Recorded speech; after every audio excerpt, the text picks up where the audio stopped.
Hello everyone. आज के इस वीडियो में हम क्लास 10th की जो विज्ञान है चैप्टर नंबर 1 उसको पहले बहुत ही इजी वे में समझेंगे और इसके जो मोस्ट इंपॉर्टेंट क्वेश्चन है ऑब्जेक्टिव और सब्जेक्टिव सारा इस वीडियो में बता रखा है। इस वीडियो को पूरा देखो और इसके अगर आप पीडीएफ नोट्स चाहिए तो उसके लिंक्स मिल जाएंगे आपको डिस्क्रिप्शन। तो सबसे पहले टॉपिक पे आ जाते हैं, रासायनिक अभिक्रिया किसे कहते हैं।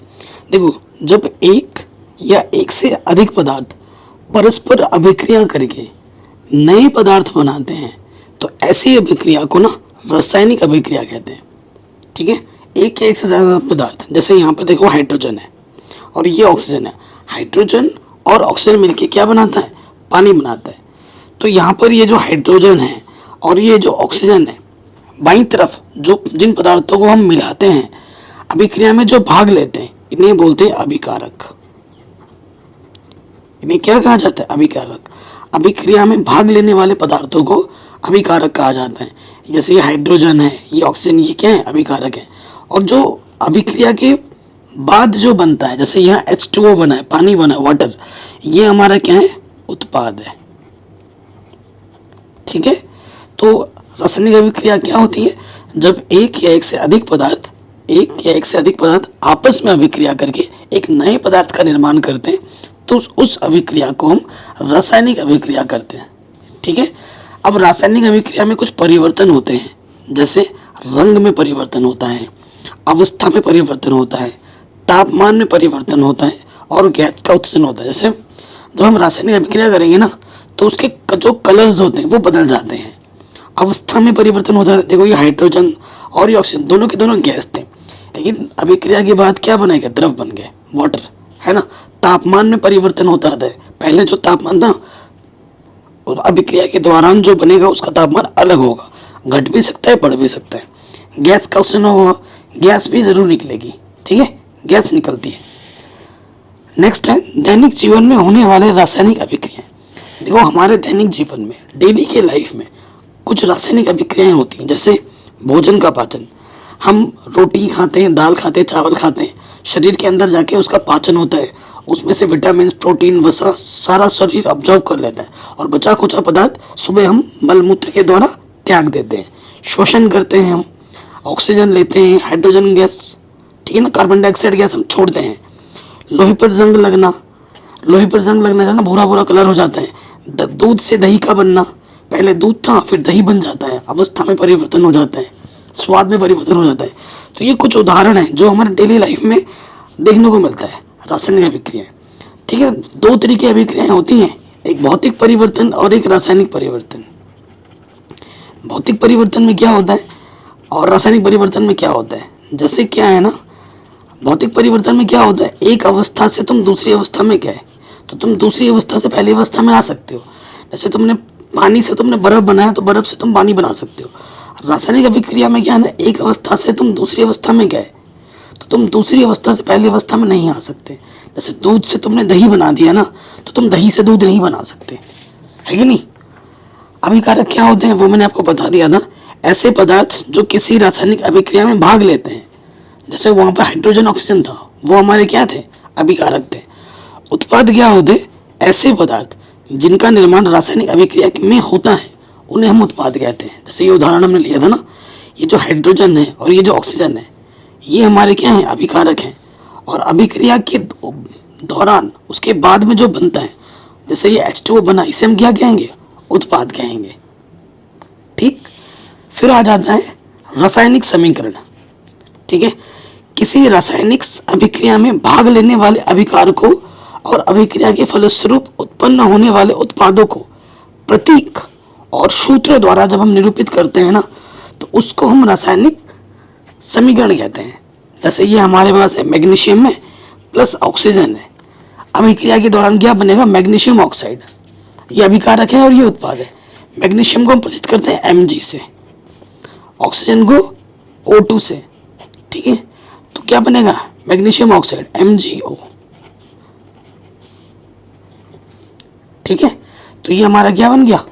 संतुलित रासायनिक। देखो, रासायनिक समीकरण को संतुलित भी रखना जरूरी है।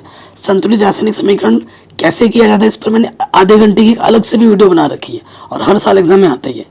देखो, रासायनिक समीकरण क्या होता है? जैसे ये मैग्नीशियम को मैंने प्रतीक के द्वारा लिख दिया, ऑक्सीजन को मैंने प्रतीक के द्वारा लिख दिया, मैग्नीशियम ऑक्साइड को मैंने प्रतीक के द्वारा लिख दिया। जब अभिक्रिया में भाग लेने वाले पदार्थों को, मतलब अभिक्रिया को, उनके प्रतीक अथवा सूत्र द्वारा निरूपित किया जाता है तो उसे हम क्या कहते हैं भाई? उसे कहते हैं हम रासायनिक समीकरण। ठीक है, अब बात करेंगे ढांचा समीकरण, अंग्रेजी में जिसे कहते हैं स्केलेटन, केमिकल इक्वेशन। ये क्या होती है? देखिए, यदि रासायनिक समीकरणों में अभिकारकों और उत्पादों को संतुलित नहीं किया जाता तो उसे ढांचा समीकरण कहा जाता है। ढांचा समीकरण का मतलब हुआ असंतुलित समीकरण। क्या? असंतुलित समीकरण को ही हम क्या कहते हैं? ढांचा समीकरण कहते हैं, स्केलेटन इक्वेशन कहते हैं। ठीक है, जैसे यहाँ पर देखिए, ये मैग्नीशियम है और ये ऑक्सीजन है और यह MgO है। इधर मैग्नीशियम 1 है, इधर भी मैग्नीशियम 1 है, चलो ठीक है। इधर ऑक्सीजन 2 है तो इधर ऑक्सीजन 1 है, तो ये हुआ ढांचा समीकरण। हमेशा ढांचा समीकरण नहीं बना के रखना होता है, हमेशा समीकरण को संतुलित करना होता है। अब मैं आपको संतुलित करना भी सिखा दूंगा। संतुलित रासायनिक समीकरण क्या होती है? वह रासायनिक समीकरण जिसमें दोनों पक्षों, मतलब अभिकारक और उत्पाद दोनों तरफ, बाएं और दाएं दोनों तरफ, प्रत्येक तत्व के परमाणुओं की संख्या बराबर होती है, संतुलित रासायनिक समीकरण कहलाती है। देखिए, इधर मैग्नीशियम 1 है, इधर भी मैग्नीशियम 1 है, देखो मैंने लिख भी दिया है। अब मैग्नीशियम लेफ्ट हैंड साइड में 1 है, राइट हैंड साइड में भी 1 है। हाइड्रोजन इधर कितना है? 2 है, क्योंकि इसको किससे गुणा किया जा रहा है? 2 से, तो हाइड्रोजन भी 2 है और क्लोरीन में कितनी है? 2 है। देखो, हाइड्रोजन इधर कितना है? 2 है और क्लोरीन कितना है? 2 है। तो जितने लेफ्ट में है उतने ही राइट में है। मैग्नीशियम 1 था, इधर भी 1, हाइड्रोजन 2, इधर भी 2, क्लोरीन 2, इधर भी 2। तो ये जो समीकरण है हमारा, ये हमारा समीकरण क्या है? संतुलित रासायनिक समीकरण है। ठीक है, अगर एग्जाम में असंतुलित आता है तो उसको संतुलित करने के लिए एग्जाम में आता है। जैसे यहाँ पर प्रश्न ले लिया है, आखिर रासायनिक समीकरण को संतुलित करना क्यों जरूरी है? ये प्रश्न पूछा जाता है। देखो, आपका सीधा उत्तर होगा, द्रव्यमान संरक्षण के नियम के अनुसार किसी भी रासायनिक अभिक्रिया में ना तो द्रव्यमान का निर्माण होता है और ना ही विनाश। ठीक है, ना तो हम उससे बना सकते हैं और ना ही नष्ट कर सकते हैं। अतः रासायनिक अभिक्रिया के पहले और उसके बाद प्रत्येक पदार्थों के परमाणुओं की संख्या बराबर होनी चाहिए। ठीक है, कम ज़्यादा नहीं होनी चाहिए। इस नियम के अनुसार, द्रव्यमान संरक्षण के नियमानुसार को संतुष्ट करने के लिए हम समीकरण को संतुष्ट करते हैं। ठीक है, अगर आपको ये नोट्स चाहिए तो हमारा जो नोट्स के लिए पेड कोर्स है उसे आप ज्वाइन कर सकते हैं। कैसे ज्वाइन करना है, लिंक्स मिल जाएगी आपको डिस्क्रिप्शन पे। जैसे अब अगला टॉपिक है रासायनिक समीकरण को संतुलित करना। ये एक समीकरण है Fe + H2O Fe3O + H2। ठीक है, यहाँ देखिए, Fe बाईं तरफ कितना है? 1 बार, दाईं तरफ कितना है? 3 बार। फिर देखो, हाइड्रोजन इधर कितना है? 2 बार, और इधर भी कितना है? 2। इधर भी हमारा कितना है? हाइड्रोजन 2 बार ही है, 2 बार है। ठीक है, यहाँ 4 लिखा हुआ गलत है, यहाँ पर हाइड्रोजन हमारा कितनी बार? 2 बार है। उसके बाद ऑक्सीजन यहाँ पर 1 बार है और यहाँ पर ऑक्सीजन 4 बार है, आगे पीछे हो गया था। ठीक है, अब देखो हमें क्या करना है? संतुलित करना है। इधर 3 है, इसको 3 बनाने के लिए क्या करना होगा? इस वाले में 3 से गुणा करेंगे तभी तो 3 होगा। तो हमें क्या करना होगा? इस वाले में 3 से गुणा करना होगा, कर दिया। फिर क्या है? देखो, इस तरफ हाइड्रोजन 2 है, इधर भी हाइड्रोजन 2 है। ठीक है, लेकिन इधर ऑक्सीजन कितना है? 4 है, इधर ऑक्सीजन 1 है। तो 1 को 4 बनाने के लिए हमें क्या करना होगा? 4 से गुणा करेंगे तभी तो 4 4 होगा। तो हमने यहाँ कर दिया 4 से गुणा। ठीक है, जैसे ही हमने 4 से गुणा किया, ऑक्सीजन तो 4 हो गया, लेकिन हाइड्रोजन कितना हो गया? यहाँ पर 4 × 2, ये 4 और ये 2 कितना हो गए? 8। और यहाँ हाइड्रोजन कितना है? 2। तो 2 को 8 बनाने के लिए हमें क्या करना पड़ेगा? 4 से गुणा करना पड़ेगा। ये 4 से गुणा कर दिया। अब ये समीकरण क्या है? संतुलित है, जितना बाईं तरफ है उतना ही दाईं तरफ है। ठीक है, आगे बढ़ते हैं। जैसे ये वाला मैग्नीशियम + ऑक्सीजन MgO। मैग्नीशियम यहाँ 1 बार है, इधर भी 1 बार है, ऑक्सीजन इधर 2 बार है, इधर 1 बार है। तो हमें क्या करना होगा? ऑक्सीजन यहाँ 2 है, तो इसे 2 बनाने के लिए, देखो ऑक्सीजन यहाँ 2 है ना, इसको 2 बनाने के लिए इसमें 2 से गुणा करना होगा। तो हमने यहाँ पर 2 से गुणा कर दिया इसके सामने। जैसे ही 2 से गुणा किया, ये तो 2 बार हो गया, ऑक्सीजन भी 2 बार हो गया, और मैग्नीशियम भी कितना बार हो गया, 2 बार। देखो यहाँ पर मैग्नीशियम कितना बार हो गया, 2 बार। अब मैग्नीशियम को 2 बनाने के लिए इधर भी हमें क्या करना पड़ेगा, 2 से गुणा करना पड़ेगा, ताकि मैग्नीशियम भी 2 हो जाए।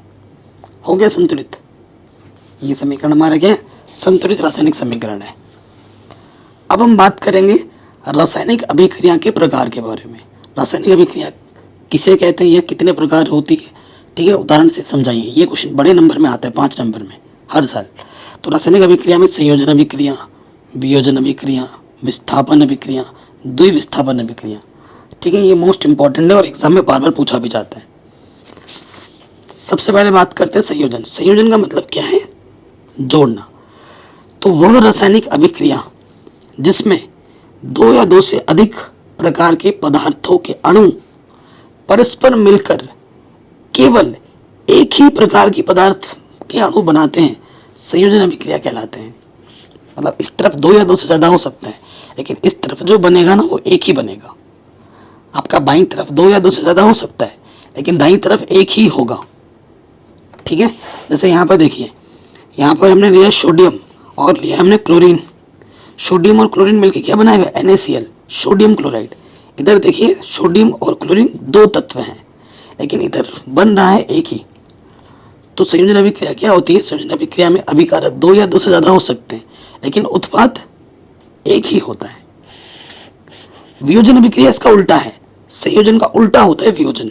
वियोजन का मतलब टूटना। वह अभिक्रिया जिसमें अवयवी तत्व छोटे छोटे सरल यौगिकों में विभाजित हो जाते हैं, यह अभिक्रिया ऊष्मा, प्रकाश, विद्युत द्वारा संपन्न होती है, वियोजन अभिक्रिया कहलाती है। जैसे यहाँ पर ना, अब यहाँ पर जो अभिकारक होगा वो एक होगा, अब की बार अभिकारक कितना होगा, 1, लेकिन जो उत्पाद होंगे, उत्पाद ज़्यादा होंगे। अब की बार उत्पाद 2 या 2 से ज़्यादा होगा, ठीक है। तो इसे हम क्या कहते हैं, वियोजन अभिक्रिया। आई बात समझ में बच्चों। उदाहरण में देता हूँ, वियोजन अभिक्रिया के कई सारे प्रकार होते हैं। जैसे ऊष्मीय वियोजन, ऊष्मा के द्वारा जो वियोजन होता है उसे ऊष्मीय वियोजन कहते हैं। विद्युत वियोजन, विद्युत के द्वारा जो वियोजन होता है उसे विद्युत वियोजन कहते हैं, ठीक है। ऊष्मीय वियोजन, ऊष्मीय वियोजन को अंग्रेजी में कहते हैं थर्मल डिकम्पोजिशन। ये क्या होता है, जब किसी पदार्थ के वियोजन की अभिक्रिया ऊष्मा देने पर होती है तो हम उसे ऊष्मीय वियोजन कहते हैं। सिंपल, जैसे यहाँ पर देखिए ये पोटेशियम क्लोराइड है, KClO3। यहाँ ऊष्मा हमने दिया है और यहाँ फिर अपघटन शुरू हो रहा है, तो यहाँ क्या बन जाएगा, पोटेशियम क्लोराइड, और इधर बन जाएगा हमारा ऑक्सीजन। तो ये क्या हो गया, ऊष्मीय वियोजन, क्योंकि ये जो अभिक्रिया हो रही है वो ऊष्मा के द्वारा हो रही है। विद्युत वियोजन, जिस रासायनिक अभिक्रिया में यौगिक का विद्युत प्रवाहित करने पर वियोजन होता है उसे हम विद्युत वियोजन कहते हैं। और विद्युत वियोजन कब होता है, जब वो गलित अवस्था में या फिर जलीय अवस्था में होगी, तभी जाके उसका विद्युत वियोजन होगा, ठीक है। जैसे यहाँ पर देखिए हमारा सोडियम क्लोराइड है, यहाँ पर हमने विद्युत जानते हैं, इलेक्ट्रिसिटी दी, हमने इलेक्ट्रिसिटी दी, तो ये सोडियम और क्लोरीन में अलग अलग हो गया। ये इसका चित्र है, ठीक है। वह वियोजन जो विद्युत देने पर होती है उसे हम विद्युत वियोजन कहते हैं। विद्युत वियोजन होने के लिए उस अवस्था को गलित या फिर जलीय अवस्था में होना आवश्यक होता है। आगे बात करते हैं विस्थापन, जिसे हम प्रतिस्थापन भी कहते हैं, ठीक है। ये मत सोचना कि सर विस्थापन है, एग्जाम में आगे प्रतिस्थापन, आप बोलोगे सर हमने तो पढ़ा ही नहीं। प्रतिस्थापन विस्थापन सेम चीज़ है। देखो, जिन अभिक्रियाओं में कोई अधिक क्रियाशील, आपने देखा होगा ना, जो बलवान होता है वो कमजोर को हटाकर उसके जगह घेर लेता है। हर जगह ये चीज़ हर जगह ब्रह्मांड में लागू होती है। जब अभिक्रियाओं में कोई अधिक क्रियाशील तत्व अपने से कम क्रियाशील तत्व को उसके यौगिक से विस्थापित कर देता है, उसकी जगह से हटा देता है, उससे हम क्या कहते हैं, विस्थापन अभिक्रिया कहते हैं। जैसे यहाँ पर देखिए फेमस एग्जाम्पल लिया है मैंने, ये आयरन है हमारा और ये कॉपर सल्फेट है। तो आयरन कॉपर से ज़्यादा ताकतवर होता है, तो क्या करेगा आयरन आएगा, कॉपर को हटा देगा और उसकी जगह पे आ जाएगा FeSO4, और बेचारा ये जो कॉपर है वो अलग हो जाएगा। तो इस अभिक्रिया को हम क्या कहते हैं, प्रतिस्थापन अभिक्रिया या फिर विस्थापन अभिक्रिया, ठीक है। फिर बात करेंगे हम द्विविस्थापन अभिक्रिया के बारे में। द्विविस्थापन अभिक्रिया में दो अलग अलग परमाणु या फिर समूह का आपस में आदान प्रदान होता है, अदला बदली होती है। जैसे यहाँ पर बेरियम क्लोराइड है और यहाँ पर क्या है, सोडियम क्लोराइड Na2SO4। तो यहाँ से Ba और यहाँ से SO4 एक साथ आ गए, BaSO4, और ये बेचारा क्लोरीन और ये Na साथ में आ गए और क्या बनाया, NaCl। अदला बदली होती है दो की, तो इसीलिए इसको क्या कहा जाता है, द्विविस्थापन या फिर उभय प्रतिस्थापन अभिक्रिया। कोई दिक्कत नहीं होगी। आगे बढ़ते हैं, अवक्षेपण अभिक्रिया। जब दो विलयनों को मिलाया जाता है और उनकी अभिक्रिया से श्वेत रंग के एक पदार्थ का निर्माण होता है। दो विलयन हमने लिए, उसको हमने मिला दिया और एक सफेद, ये जो बेरियम सल्फेट है ना, ये जो उदाहरण लिया है, ये सफेद रंग का अवक्षेप होता है जो जल में अविलय होता है, जो जल में घुलता नहीं है। इस अविलय पदार्थ को अवक्षेप कहते हैं। और जिस अभिक्रिया में अवक्षेप बनता है ना, उस अभिक्रिया को हम क्या कहते हैं, अवक्षेपण अभिक्रिया कहते हैं। ये हमने उदाहरण लिया है, उदाहरण देना बहुत ज़रूरी है, ठीक है। जो ये हमने उदाहरण दिया है, ये अभिक्रिया द्विविस्थापन अभिक्रिया का ही एक उदाहरण है। ये बेरियम सल्फेट है, सॉरी बेरियम क्लोराइड है और ये सोडियम सल्फेट है। इसको मिलाया, बेरियम सल्फेट बना और ये सोडियम क्लोराइड बना। ये जो सफ़ेद है, ये हमारा क्या है, अवक्षेप है, सफ़ेद रंग का अवक्षेप है, ठीक है। तो अवक्षेपण क्रिया में इसका एग्जाम्पल आप डाल सकते हो, ओके। अब आते हैं रासायनिक अभिक्रिया के प्रकार ऊर्जा के आधार पर। तो दो प्रकार की होती है, एक होती है ऊष्माशोषी अभिक्रिया और एक होती है ऊष्माक्षेपी अभिक्रिया। ऊष्माशोषी में क्या होता है, ऊष्मा वो ग्रहण करता है। वह रासायनिक अभिक्रिया जिस अभिक्रिया के दौरान ऊष्मा अवशोषित होती है, उसे हम ऊष्माशोषी अभिक्रिया कहेंगे, ठीक है। उदाहरण के लिए प्रकाश संश्लेषण, प्रकाश संश्लेषण में हमें ऊष्मा की ज़रूरत पड़ती है, ठीक है, जैसे ये। और ऊष्मा ना अवशोषित होती है तो ऊष्मा बाईं तरफ लिया जाएगा, और जिसमें छेपी होती है उसमें दाईं तरफ। जैसे ये वाला देखो, ऊष्मा छेपी वह रासायनिक अभिक्रिया जिसमें अभिक्रिया के दौरान, ठीक है, ऊष्मा मुक्त होती है, ऊष्मा निकलती है, ऊष्मा छेपी अभिक्रिया कहलाती है। उदाहरण के लिए श्वसन, हम ऑक्सीजन लेते हैं और कार्बन डाइऑक्साइड छोड़ते हैं, लेकिन जो सांस हम लेते हैं अंदर खींचते हैं वो ठंडी होती है, और जो सांस हम छोड़ते हैं वो गर्म होती है। कोयले का दहन, कोयले के दहन में हमें ऊष्मा निकलती है, गर्माहट होती है, ठीक है, C+O2 CO2, और यहाँ देखो ऊष्मा निकला। ये जो ऊष्मा है दाईं तरफ होगी ऊष्मा छिपी में, और शोषी में बाईं तरफ होती है। अगला आता है अपोपचय अभिक्रिया। अपोपचय अभिक्रिया को समझाने से पहले मुझे आपको उपचयन अभिक्रिया और अपचयन अभिक्रिया क्या होती है वो आपको बताना पड़ेगा। तो देखो, जिस अभिक्रिया में ऑक्सीजन का संयोजन हो और हाइड्रोजन का वियोजन हो, मतलब ऑक्सीजन जुड़ता हो और हाइड्रोजन का कमी हो, उसे हम कहते हैं उपचयन अभिक्रिया, ठीक है। जिस अभिक्रिया में ऑक्सीजन जुड़ेगा और हाइड्रोजन घटेगा, ठीक है, तो उसे हम क्या कहते हैं, उपचयन। या फिर पदार्थों द्वारा एक या अधिक इलेक्ट्रॉन त्याग करने के प्रक्रम को जब इलेक्ट्रॉन त्यागता है तो क्या होता है, उपचयन होता है। ऑक्सीकरण भी कहते हैं इसको, ठीक है। जब इलेक्ट्रॉन त्यागता है, इलेक्ट्रॉन तब कब त्यागेगा, जब उसके अष्टक पूरे हो जाएंगे, ठीक है, तो वो त्यागता है। उदाहरण देखिए, यहाँ पर CuO+H2 और यहाँ पर है Cu+H2O। तो देखो, हाइड्रोजन था, इसके साथ ऑक्सीजन था नहीं था, और यहाँ पर ऑक्सीजन आ गया, तो हाइड्रोजन का क्या हो रहा है, उपचयन हो रहा है। अब अपचयन क्या होता है, ठीक उसका उल्टा, ठीक उसका उल्टा होगा अपचयन। जिस अभिक्रिया में ऑक्सीजन का वियोजन यानी ऑक्सीजन की कमी होती है और हाइड्रोजन का वृद्धि, तो उसे हम अपचयन अभिक्रिया कहते हैं। उदाहरण इसका उल्टा, पदार्थों द्वारा एक या अधिक इलेक्ट्रॉन ग्रहण करने की प्रक्रिया को, उसमें त्यागता था, इसमें क्या होता है, ग्रहण करता है, तो उसको हम अपचयन कहते हैं। जैसे यहाँ देखिए, मैंने उदाहरण लिया ZnO+C, Zn+Co। इसमें देखो ऑक्सीजन है और यहाँ Zn के साथ ऑक्सीजन नहीं है, ऑक्सीजन की क्या हो गई, कमी हो गई। तो ऑक्सीजन की कमी है यानी कि क्या हुआ, ZnO का क्या हुआ, अपचयन हुआ, ठीक है। ये प्रश्न भी हमारा आराम से बन गया। हमसे पूछता है कि उपचायक क्या है, अपचायक क्या है। देखो, अभिक्रिया में वह पदार्थ जो अन्य पदार्थ को उपचयित कर देता है उपचायक कहलाता है। उदाहरण के लिए जो KBr है, Cu है, ये उपचायक है। अपचायक वो पदार्थ जो अन्य पदार्थ को अपचयित कर देता है, अपचायक कहलाते हैं। उदाहरण है Cl2। याद कर लीजिए, इससे सरल डेफिनेशन, इससे आसान उदाहरण पूरे यूट्यूब पे आपको कहीं नहीं मिलेगा। ठीक है। अपउपचय अभिक्रिया, जिसे हम रेडॉक्स अभिक्रिया भी कहते हैं, ये क्या होती है? ठीक है, इसके बाद इंपॉर्टेंट क्वेश्चन भी बताऊंगा।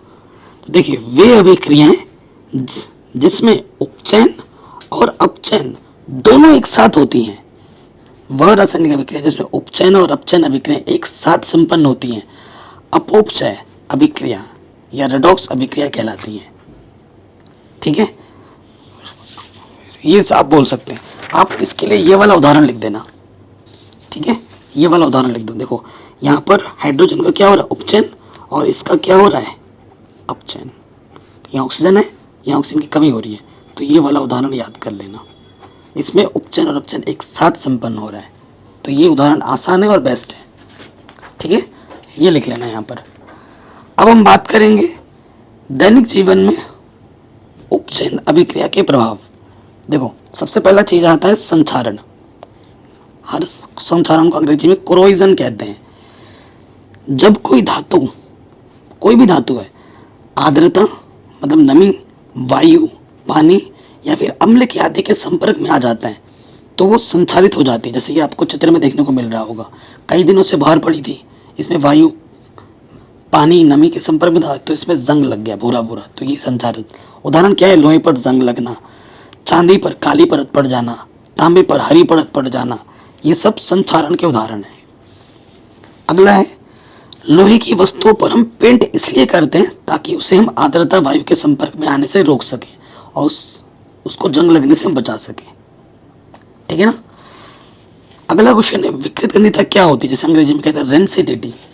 देखो, आपने देखा होगा, जो खाना तेल से बनता है, वसायुक्त और तेलीय खाद्य सामग्री वायु के संपर्क में आने पर ना उपचित हो जाती है। अगर तुम कोई खाना ऑयल में पका रहे हो और उसे बाहर छोड़ दो वैसे ही, तो उसका कुरकुरापन, उसका स्वाद और गंध थोड़े टाइम में खराब होने लगता है। ठीक है, इनके स्वाद और गंध में परिवर्तन हो जाता है। जो आप आलू के चिप्स बनाते हो, उसे ऐसे बना के छोड़ दो तो वो ऐसे पिलपिले हो जाएंगे, उसका स्वाद बेकार हो जाएगा, है ना, और खाने में भी बेस्वाद हो जाएगा। तो जो लेस कुरकुरे के पैकेट होते हैं उनमें हवा भरी होती है, किस लिए? ताकि इनको उपचयन से बचा सकें, ऑक्सीजन के संपर्क में ना आ सके इसलिए। और उसमें कौन सी हवा भरी होती है? नाइट्रोजन गैस भरी होती है। ठीक है, अब हम बात करेंगे मंद अभिक्रिया क्या होती है।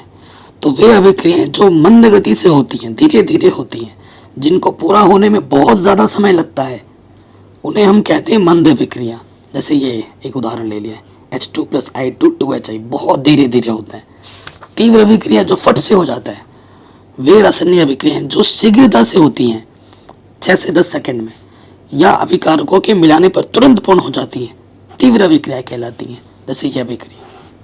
ठीक है, तो ये क्या है? AgNO3 + NaCl क्या बना? AgCl + NaNO3। तो ये एक तीव्र फटाफट से होने वाली अभिक्रिया है। अब चैप्टर के बारे में मैंने आपको पूरा समझा दिया है। अब मोस्ट इंपॉर्टेंट क्वेश्चन बताऊंगा, जिसमें ऑब्जेक्टिव क्वेश्चन, सब्जेक्टिव क्वेश्चन दोनों हैं। ठीक है, तो इस वीडियो को पूरा देखना। पहला ऑब्जेक्टिव क्वेश्चन क्या बोल रहे हैं? जो क्वेश्चन सारे आ रखे हैं और वेरी वेरी इंपॉर्टेंट है, फालतू एक भी क्वेश्चन नहीं है यहाँ पर, और यहीं से आएगा, पूरा दावे के साथ कह रहा हूँ। कह रहे लेड नाइट्रेट को गर्म करने पर प्राप्त होने वाले गैसीय उत्पाद कौन से होते हैं? देखो, लेड नाइट्रेट को जब गर्म किया जाता है ना, तो हमें मिलते हैं NO2 और O2, इसे याद कर लीजिएगा। ठीक है, अगला प्रश्न है, लेड नाइट्रेट को तेज गर्म करने के पश्चात प्राप्त लाल भूरे रंग का जो अवशेष जो ठंडा करने पर हल्के पीले रंग का हो जाता है, क्या कहलाता है? ठीक है, 2011 में पूछा गया प्रश्न है। तो ये लेड सल्फेट कहलाता है। क्या कहलाता है? Lead sulphate.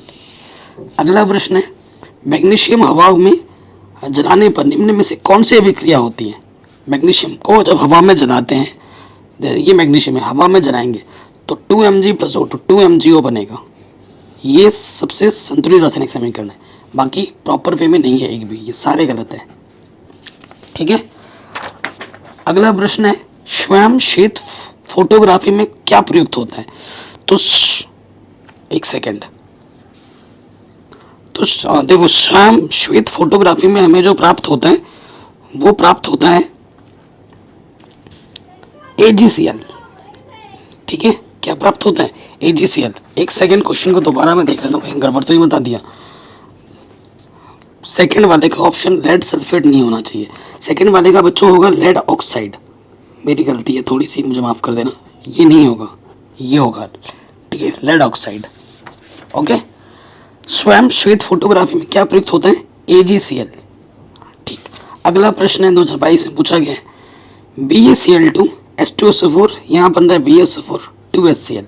तो ये कैसी अभिक्रिया है? ठीक है, तो ये देखो BaSO4 क्या होता है? एक सफ़ेद अवक्षेप होता है, अभी आपने पढ़ा था, सफ़ेद अवक्षेप होते हैं। तो ये क्या होता है? और अवक्षेपण अभिक्रिया है, अवक्षेप है। ठीक है, तो ये किसका उदाहरण है? अवक्षेपण अभिक्रिया का। ठीक है, बाकी द्विविस्थापन भी है, लेकिन यहाँ द्विविस्थापन नहीं लिखा हुआ है।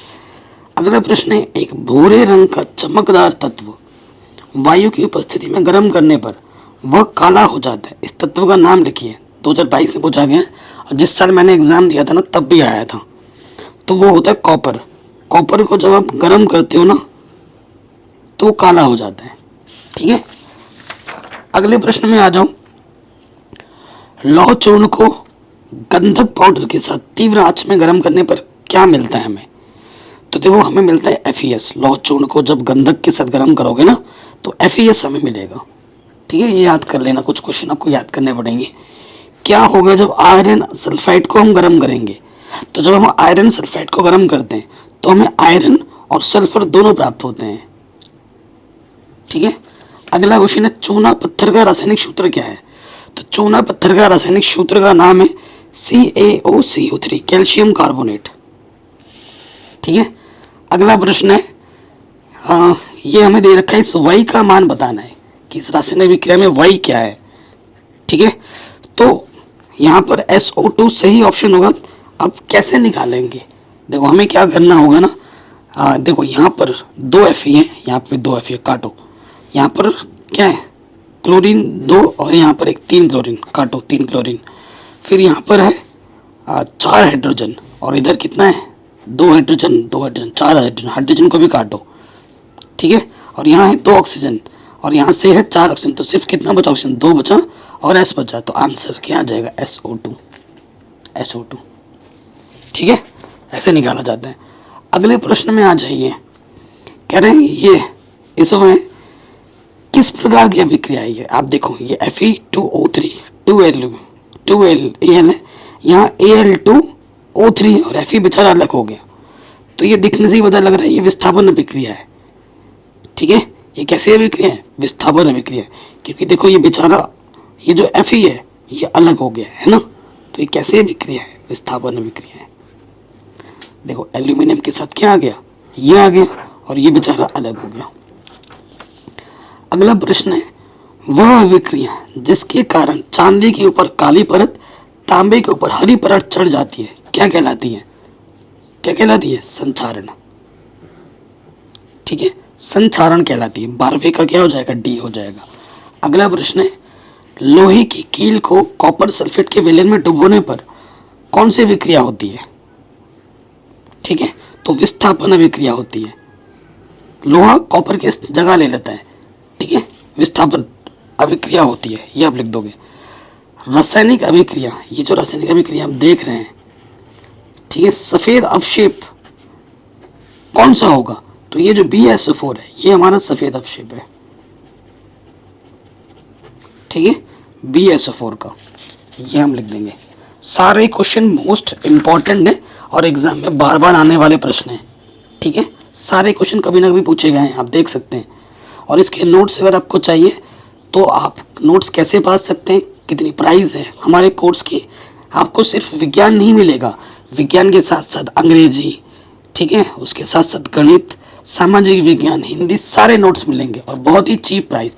आप स्टडी मटेरियल यहाँ से उतार सकते हैं। अगर आपको डायरेक्ट PDF चाहिए तो वो लेने के लिए आपको हमारा कोर्स ज्वाइन करना पड़ेगा। ठीक है, रासायनिक समीकरण ये जो हमें दे रखा है 2KClO3 और यहाँ है 2KCl और O2। ये किस प्रकार की अभिक्रिया है? देखो यहाँ पर एक अभिकारक है और यहाँ पर 2 या 2 से ज़्यादा उत्पाद है, तो क्या होता है? विस्थापन अभिक्रिया है ये। ऑप्शन नंबर ये जो ऑप्शन नंबर वियोजन और यहाँ पर लिखा हुआ है विस्थापन, तो वियोजन होगा, वियोजन अभिक्रिया है ये। ठीक है, विस्थापन नहीं है, विस्थापन में एक की जगह दूसरा आ जाता है। अगला है ये BaCl2 और यहाँ है Na2SO4। तो यहाँ से देखिए SO4 के साथ क्या आ गया? Ba के साथ क्या आ गया? SO4 और Cl और Na2 इसके साथ आ गए। तो ये कैसी अभिक्रिया है? द्विविस्थापन अभिक्रिया है का ये एक उदाहरण है।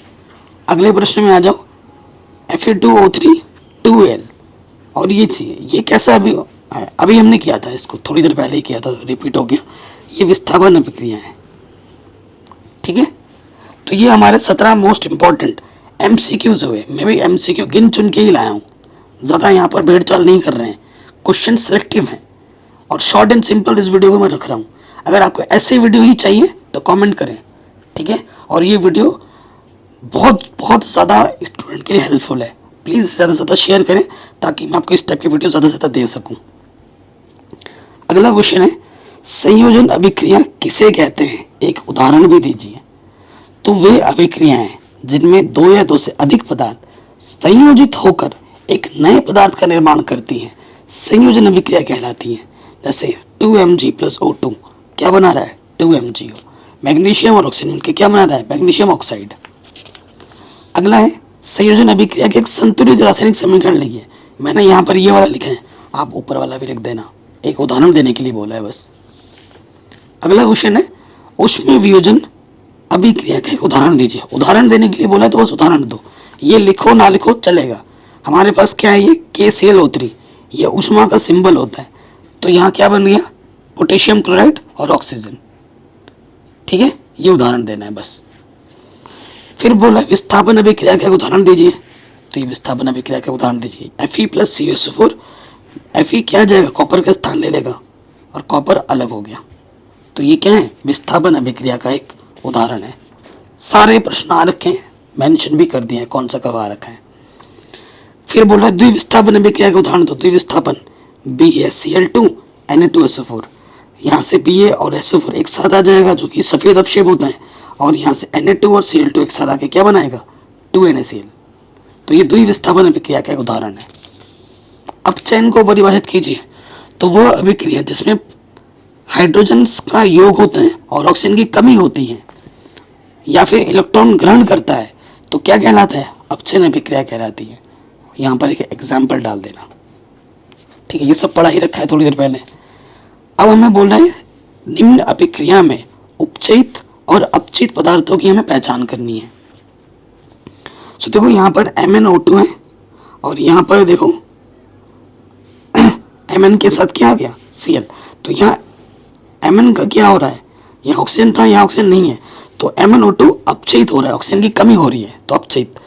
यहाँ देखो हाइड्रोजन है H, है ना, और यहाँ पर क्या आ गया? हाइड्रोजन के साथ ऑक्सीजन आ गया, तो ऑक्सीजन जुड़ रहा है, तो HCl क्या हो रहा है? उपचयित हो रहा है, क्योंकि इसमें ऑक्सीजन जुड़ रहा है। ठीक है। अगला प्रश्न है, सफेदी करने पर किस पदार्थ के कारण दीवारों पर चमक आ जाती है? तो सफेदी करने में बुझे हुए चूने का प्रयोग किया जाता है, जो वायुमंडलीय कार्बन डाइऑक्साइड के साथ अभिक्रिया करके कैल्शियम कार्बोनेट CaCO3 की एक पतली परत चढ़ा देता है, जिसके कारण दीवारों पर चमक आ जाती है। ठीक है। अगला प्रश्न है, निम्नलिखित रासायनिक समीकरण के लिए संतुलित रासायनिक समीकरण लिखिए। जिंक Zn, सिल्वर नाइट्रेट का होता है AgNO3, फिर जिंक नाइट्रेट ZnNO3 का ट्वाइस, और फिर सिल्वर का Ag। तो इसको हमने संतुलित कर दिया है। और इस टाइप के क्वेश्चन की मैंने एक अलग से वीडियो बना रखी है आधे घंटे की, उसको आप ज़रूर देखें। ठीक है। संतुलित रासायनिक समीकरण के लिए मैंने ढेर सारे क्वेश्चंस करा रखे हैं, आधे घंटे से भी ज़्यादा है, कि वो वीडियो उसके लिंक्स में डाल दूंगा डिस्क्रिप्शन पे, या फिर सर्च करोगे तो भी मेरी वीडियो में आपको मिल जाएगी। ठीक है, तो वो ज़रूर देख लेना। अगला प्रश्न है, निम्नलिखित अभिक्रियाओं को संतुलित रासायनिक समीकरण लिखिए। ये जो अभिक्रिया हो रही है इसका संतुलित रासायनिक समीकरण आपको लिखना है। क्या है? तनु सल्फ्यूरिक अम्ल दानेदार जिंक के साथ अभिक्रिया। ये तनु सल्फ्यूरिक अम्ल है, डाइल्यूट H2SO4, और ये जिंक है, तो क्या बनाएगा, ZnSO4 और हाइड्रोजन गैस मुक्त होगी। ठीक है, अगला है तनु हाइड्रोक्लोरिक अम्ल एल्यूमिनियम के साथ अभिक्रिया। ये मेरा एल्यूमिनियम है और ये मेरा HCl है, हाइड्रोक्लोरिक अम्ल। इसके 6 लेने होंगे, इसके 2, तो यहाँ बन जाएगा AlCl3 और यहाँ आ जाएगा हाइड्रोजन। सोडियम ऑक्साइड को, ये सोडियम ऑक्साइड है, जल में घोला जाता है, ये जल है, तो क्या बनेगा, सोडियम हाइड्रोक्साइड। ठीक है, ये भी हो गया। अगला प्रश्न है, जब लोहे की कील को कॉपर सल्फेट के विलयन में डुबोया जाता है तो विलयन का रंग क्यों बदल जाता है। देखो ये हमारा क्या है, ब्लू कॉपर सल्फेट सॉल्यूशन। ठीक है, ये कॉपर सल्फेट का विलयन है जो कि अभी ब्लू कलर का है। इसमें हमने क्या मिला दिया, ये कील है, लोहे का कील है। जैसे ही लोहे की कील इसमें डालेंगे, ये अंदर चला गया तो इसका रंग बदल जाता है। क्या हो गया, हरा हो गया। आपकी बात क्यों, देखो लोहा जो है कॉपर की अपेक्षा अधिक क्रियाशील तत्व है और कॉपर सल्फेट के विलयन में से कॉपर को हटा देता है और खुद उसकी जगह ले लेता है, और इसी वजह से इसका रंग बदल जाता है। और ये उसका अभिक्रिया है Fe। ये हमारा कॉपर सल्फेट का विलयन है, इसमें हमने लोहा मिलाया तो कॉपर को हटाकर लोहा उसकी जगह ले लेगा, FeSO4, कॉपर बेचारा अलग हो जाएगा। इसी वजह से इसका रंग बदल जाता है। अभिक्रिया के फलस्वरूप विस्थापित कॉपर लोहे की कील पर जम जाता है और आयरन सल्फेट का विलयन प्राप्त होता है, जिसका रंग कॉपर सल्फेट के विलयन से हल्का होता है। अगला प्रश्न है, ऊष्माक्षेपी एवं ऊष्माशोषी अभिक्रिया का क्या अर्थ है। तो ये थोड़ी देर पहले ही मैंने बताया था, जिन अभिक्रियाओं में उत्पाद के निर्माण के साथ साथ ऊष्मा उत्पन्न होती है, ऊष्मा निकलती है, उसे हम ऊष्माक्षेपी अभिक्रिया कहते हैं। ये उसका उदाहरण है। और ऊष्माशोषी में क्या होता है, जिन अभिक्रिया के दौरान ऊष्मा अवशोषित होती है उसे हम ऊष्माशोषी अभिक्रिया कहते हैं। ये उसका उदाहरण है। देखो ये माइनस से दिखाया है और यहाँ प्लस से दिखाया है। ठीक है, माइनस का मतलब ऊष्मा अवशोषी, प्लस का मतलब ऊष्माक्षेपी। ऑक्सीकरण अभिक्रिया को उदाहरण से समझाइए। ऑक्सीकरण अभिक्रिया मतलब ऑक्सीजन का जुड़ना। देखो कार्बन में ऑक्सीजन जुड़ा, एस में ऑक्सीजन जुड़ा, यहाँ से 2 ही लिख लूँ, ये अगर ये बड़ा वाला याद नहीं हो रहा तो ये 2 याद कर लो।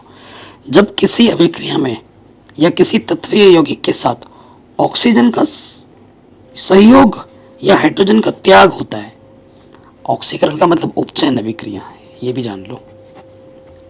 ठीक है, तो उससे हम क्या कहते हैं, ऑक्सीकरण अभिक्रिया कहते हैं।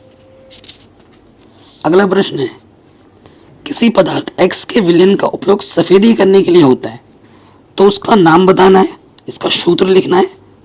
तो X का जो नाम है कैल्शियम ऑक्साइड है और इसका सूत्र है CaO। ठीक है, सफेदी करने में इसका उपयोग होता है। X की है जल के साथ अभिक्रिया करनी है, ये X है हमारा कैल्शियम ऑक्साइड। ठीक है, और इसको जल के साथ मिला देंगे तो कैल्शियम हाइड्रोक्साइड बन जाएगा, CaOH का होल ट्वाइस, और क्या मिलेगी हमें, ऊष्मा। ठीक, अगला प्रश्न है, निम्नलिखित अभिक्रियाओं के संतुलित रासायनिक समीकरण लिखिए। जैसे कैल्शियम हाइड्रोक्साइड CaOH का whole twice, carbon dioxide CO2, क्या बन रहा है, कैल्शियम कार्बोनेट CaCO3, जल H2O। NCERT का प्रश्न है ये। फिर जिंक है Zn, silver nitrate AgNO3, zinc nitrate ZnNO3 का ट्वाइस, सिल्वर Ag। तो ये कैसे संतुलित किया जाता है, इस पर मैंने अलग से वीडियो बना रखी है, आप जाके देख लेना। ठीक है, उसके बाद आ जाओ, अगला जो प्रश्न है, किसी पदार्थ विलयन उपयोग सफेदी करने के लिए होता है। तो ये क्वेश्चन ऑलरेडी हमने कर लिया है, नाम बताना है और सूत्र लिखना है और जल के साथ अभिक्रिया, ये रिपीट हो गया क्वेश्चन, है ना। अगला जो प्रश्न है वो एग्जाम में बार बार पूछा जाता है, वो है संयोजन अभिक्रिया और वियोजन अभिक्रिया में क्या अंतर स्पष्ट कीजिए। संयोजन अभिक्रिया और वियोजन अभिक्रिया में क्या अंतर है, एग्जाम में बार बार आता है। तो जब भी आए ना, इसकी डेफिनेशन लिख दो। ठीक है, परिभाषा, पहला अंतर यही हो जाएगा, एक एग्जाम्पल दे दो, दूसरा अंतर यही हो जाएगा। इन अभिक्रियाओं में 2 या 2 से अधिक पदार्थ परस्पर संयोग करके एक पदार्थ बनाते हैं, और इन अभिक्रियाओं में एक यौगिक वियोजित होकर 2 या 2 से अधिक सरल पदार्थ बनाते हैं। ठीक है, ये उदाहरण हो गया। ये क्रियाएं एक या अनेक तत्वों पदार्थों के पारस्परिक संयोजन से विभिन्न ऊर्जाओं की उत्पत्ति में पूर्ण होती हैं और ये अभिक्रियाएं प्रकाश, विद्युत उत्प्रेरक के कारण ही संभव हो पाती हैं। ठीक है, ये दो अंतर लिखना ही लिखना है आपको। अगला है विस्थापन और द्विविस्थापन अभिक्रिया में क्या अंतर है। तो इन अभिक्रियाओं में आयनों का सक्रिय तत्व किसी यौगिक में उपस्थित अन्य तत्वों को प्रतिस्थापित करके स्वयं उसका स्थान ले लेता है और द्विविस्थापन में अदला बदली होती है। इन अभिक्रियाओं में एक अधिक परस्पर विनिमय आदान प्रदान होता है। इन अभिक्रियाओं में प्रायः अभिक्रियाशील तत्व कम क्रियाशील तत्व का स्थान ले लेता है और इन अभिक्रियाओं में परमाणु के समूह का दूसरे परमाणु के समूह द्वारा विस्थापन होता है। ये इसके उदाहरण है। ठीक है, उदाहरण दे देना। तो ये क्वेश्चन भी आपका आराम से बन गया। अगला जो प्रश्न है हमसे ये बोल रहे हैं कि इस अभिक्रिया में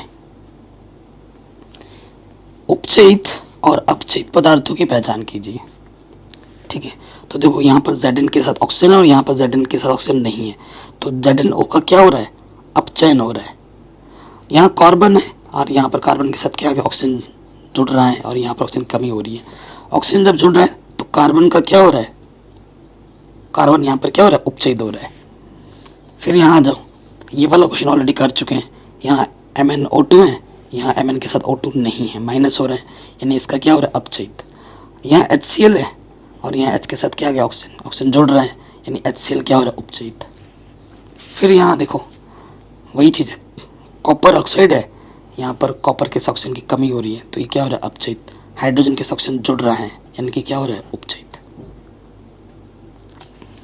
अगला प्रश्न है उपचयन और अपचयन अभिक्रिया में अंतर। ठीक है, तो उपचयन में क्या होता है, हाइड्रोजन की कमी होती है और इसमें हाइड्रोजन का क्या होता है, अपचयन में संयोग। इसमें ऑक्सीजन की कमी होती है, इसमें ऑक्सीजन का संयोग। इसमें विद्युत धनात्मक अवयव अनुपात घटता है और इसमें बढ़ता है, उल्टा। ठीक है, इसमें इलेक्ट्रॉन पृथक होते हैं, इसमें इलेक्ट्रॉन ग्रहण करता है। इसमें ऑक्सीकरण संख्या बढ़ती है और इसमें ऑक्सीकरण संख्या घटती है। तो जिसमें मैंने किया है, ये 5 अंतर में इंपॉर्टेंट है, इनको याद कर लेना। बाकी 2 एक्स्ट्रा और लिख रखे हैं, 7 लिख रखे हैं, कम से कम 4-5 याद होने चाहिए। ठीक है, अगले प्रश्न में आ जाते हैं। क्या होता है जब ऐसे प्रश्न एग्जाम में बार बार आते हैं, क्या होता है जब सोडियम सल्फेट विलयन को बेरियम क्लोराइड विलयन में मिलाया जाता है। ठीक है, देखो जब सोडियम सल्फेट विलयन को बेरियम क्लोराइड विलयन में मिलाया जाता है तो BsSO4 का अपक्षेप बनता है। इसका रिएक्शन कई बार मैं आप पहले भी 3-4 बार लिखवा चुका हूँ, हो सके तो यहाँ पर रिएक्शन लिख देना। ठीक है, sodium sulphate barium chloride, sodium Na2SO4। ठीक है, बेरियम सल्फेट, अच्छा बेरियम क्लोराइड BaCl2। ठीक है, फिर क्या बनेगा, BsO4 और क्या बनेगा, BsO4 और यहाँ पर जाता है 2NaCl। ठीक है, और ये कैसी अभिक्रिया होती है, ये एक द्विविस्थापन अभिक्रिया होती है। मैं पहले ही बोल चुका हूँ, ये अपक्षेपण अभिक्रिया भी है और ये द्विविस्थापन अभिक्रिया भी होती है और ये इसका रिएक्शन है। ये आपसे पूछा गया था। संचारण क्या होता है, बार बार आता है संचारण पर टिप्पणी लिखने के लिए, तो ये मैं ऑलरेडी पढ़ा चुका हूँ थोड़ी देर पहले ही, आप आराम से लिख देंगे। विकृत गंधिता क्या होती है, ये भी मैं आपको बता चुका हूँ थोड़ी देर पहले। ठीक है, और बचाने के लिए क्या कहते हैं, चिप्स की थैलों में नाइट्रोजन गैस प्रोवाइड करके उपचित होने से बचाया जा सकता है। ठीक है, रासायनिक अभिक्रिया, देखो ये 5 नंबर में आता है, बड़े नंबर। रासायनिक अभिक्रिया किसे कहते हैं या कितने प्रकार की होती है, उदाहरण सहित समझाइए। 19, 20, 22। तो रासायनिक अभिक्रिया किसे कहते हैं बता चुका हूँ। संयुक्त प्रकार, संयोजन अभिक्रिया, वियोजन अभिक्रिया, प्रतिस्थापन अभिक्रिया, विस्थापन अभिक्रिया, सब बता चुका हूँ, है ना। ऊष्माशोषी, ऊष्माक्षेपी, ये सब पढ़ा चुका हूँ। तो इस तरीके से इस चैप्टर को मैं हमने पहले समझाया, फटाफट आपका क्विक रिवीजन भी हो गया। इसके साथ साथ इसके मोस्ट इंपॉर्टेंट क्वेश्चन में ऑब्जेक्टिव क्वेश्चन, सब्जेक्टिव क्वेश्चन सब मैंने बता दिया। तो आपको वीडियो कैसी लगी आप मुझे ज़रूर कमेंट करके बताएं और इस वीडियो को ज़्यादा से ज़्यादा शेयर करें ताकि आपको ऐसे ही वीडियो में हर चैप्टर के प्रोवाइड करा दूँ। ठीक है, अगर आपको इसके नोट्स चाहिए तो PDF फॉर्मेट में कैसे परचेज करना है, लिंक्स मिलेगी आपको डिस्क्रिप्शन। तो वीडियो कैसी लगी आप हमें कमेंट करके ज़रूर बताएं। इस वीडियो से ही सारे क्वेश्चन बोर्ड एग्जाम में आएंगे, इसकी मैं फुल गारंटी लेता हूँ। और ये जो वीडियो है सिंपल एंड शॉर्ट रखा है मैंने, अपने इंपॉर्टेंट नोट्स के साथ आपको दिए हैं ताकि आप एग्जाम में अच्छा स्कोर कर पाओ। और जिनको भी ये नोट्स चाहिए, विज्ञान, गणित, सामाजिक विज्ञान, ठीक है, हिंदी, इंग्लिश, सारे अवेलेबल हो जाएंगे PDF फॉर्मेट में, ठीक है। उसके लिए आप हमारा कोर्स ज्वाइन कर सकते हैं। बाकी वीडियो लेक्चर्स तो फ्री ही है, सिर्फ जो कोर्स है वो सिर्फ PDF नोट्स के लिए है। लिंक्स मिल जाएगी आपको डिस्क्रिप्शन पे।